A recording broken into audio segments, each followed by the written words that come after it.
इतना झूठ बोला है एक के बाद दूसरा, और मुझे समझ में नहीं आता कि एक के बाद दूसरी बार कोई व्यक्ति कैसे इतना झूठ बोल सकता है। और राहुल गांधी जी ने तो नए रिकॉर्ड बना दिए झूठ बोलने के और भारत के अपमान करने के। राहुल गांधी जी ने विदेश जाकर सिखों के बारे में जो टिप्पणी की कि सिख समुदाय पगड़ी नहीं पहन सकता, कड़ा नहीं पहन सकता, कृपाण नहीं लगा सकता, गुरुद्वारे नहीं जा सकता।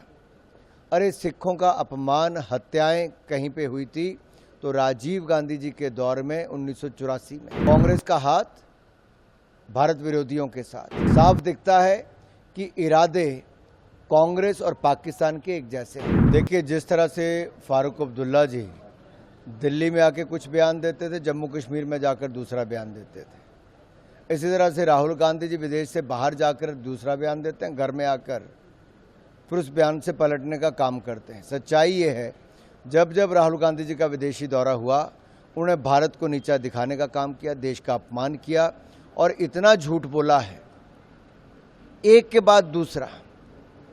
और मुझे समझ में नहीं आता कि एक के बाद दूसरी बार कोई व्यक्ति कैसे इतना झूठ बोल सकता है। और राहुल गांधी जी ने तो नए रिकॉर्ड बना दिए झूठ बोलने के और भारत के अपमान करने के। क्या ये सच नहीं कि राहुल गांधी ने विदेश जाकर सिखों के बारे में जो टिप्पणी की कि सिख समुदाय पगड़ी नहीं पहन सकता, कड़ा नहीं पहन सकता, कृपाण नहीं लगा सकता, गुरुद्वारे नहीं जा सकता। अरे सिखों का अपमान, हत्याएं कहीं पे हुई थी तो राजीव गांधी जी के दौर में 1984 में गले में टायर डाल के उनको मार दिया गया था, गले रेत दिए गए थे, केश काट दिए गए थे, महिलाओं के साथ दुराचार हुआ था। न्याय दिलाने का काम उसमें भी मोदी सरकार के आने के बाद एसआईटी गठन करके हुआ। दूसरा, भारत विरोधियों से बार बार जाकर कांग्रेस का हाथ भारत विरोधियों के साथ। जिन जिन से इनकी मुलाकात हुई, चाहे चीन में जाकर हुई, भारत के अंदर चीन के अधिकारियों से हुई, या अमेरिका में जाकर अमेरिका के उस सांसद से जो भारत के खिलाफ लगातार एजेंडा खोल के रखती हैं और पाकिस्तान प्रेम उनमें दिखता है। तो राहुल गांधी जी हम नहीं कहते, अब तो पाकिस्तान के रक्षा मंत्री भी कह उठे हैं। साफ दिखता है कि इरादे कांग्रेस और पाकिस्तान के एक जैसे हैं, एक जैसी सोच है, लक्ष्य एक जैसा है। दिल्ली को आतिशी के रूप में नए मुख्यमंत्री मिल रहे हैं, आपकी क्या? मेरी शुभकामनाएं। बीजेपी कह रही है रिमोट कंट्रोल से सरकार चलेगी। पहले मनमोहन सिंह जी की सरकार रिमोट कंट्रोल से चलती थी, अब दिल्ली की सरकार जो आम आदमी पार्टी की है वो रिमोट कंट्रोल से चलेगी।